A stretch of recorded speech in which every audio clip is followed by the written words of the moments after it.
তো ৫টা কারণ, ফার্স্ট কারণটা হচ্ছে স্কিলস ডেভেলপমেন্ট। স্কিলস ডেভেলপমেন্ট কেন বলছি? আপনি জানেন যে কোনো একটা স্টার্টআপে যখন আপনি কাজ করবেন, স্টার্টআপের টিমটা খুব ছোটো হয়ে থাকে। তো যে কারণে আপনার ছোটো টিমের মধ্যে আপনার যে কাজের রিকোয়ারমেন্ট, সেই রিকোয়ারমেন্টগুলো ফিল আপ করতে হবে। তো এখন দেখা যাচ্ছে আপনি একটা পজিশন হোল্ড করছেন। এই পজিশনের বাইরে গিয়ে দেখা যাচ্ছে অন্য একটা পজিশনের কিছু কাজ আছে, যে কাজটা হচ্ছে আপনাদের এই টিমে এখন প্রয়োজন। তখন দেখা যাচ্ছে আপনার এই পজিশনের জন্য নতুন একজন রিসোর্স হায়ার করা, ওকে হায়ার করে এই পজিশনে কাজ করানো, এটা কিন্তু খুবই ডিফিকাল্ট কাজ। আবার যে স্টার্টআপে দেখা যাচ্ছে কিছু কাজ খুব তাড়াতাড়ি ফাস্ট করা লাগছে, 1 দিন 2 দিনের মধ্যে, 3 দিনের মধ্যে অথবা 1 সপ্তাহের মধ্যে, যেটা হচ্ছে আপনার একজন রিসোর্স হায়ার করার মধ্যে অনেক টাইম লাগে, যেটা হচ্ছে আপনার এখন দেওয়া পসিবল হচ্ছে না।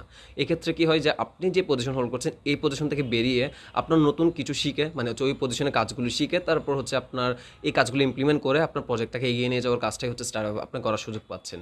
তো আমার মনে হয় যে স্টার্টআপে আপনি যখন ইনিশিয়াল স্টেজে কাজ করবেন, তখন আপনার বিভিন্ন হরাইজনে যখন কাজ করা লাগতেছে, তখন আপনার নতুন নতুন অনেক কিছু শেখার সুযোগ থাকছে, যেটা আপনার স্কিলস ডেভেলপমেন্টটা অনেক বেশি এনহ্যান্স করবে।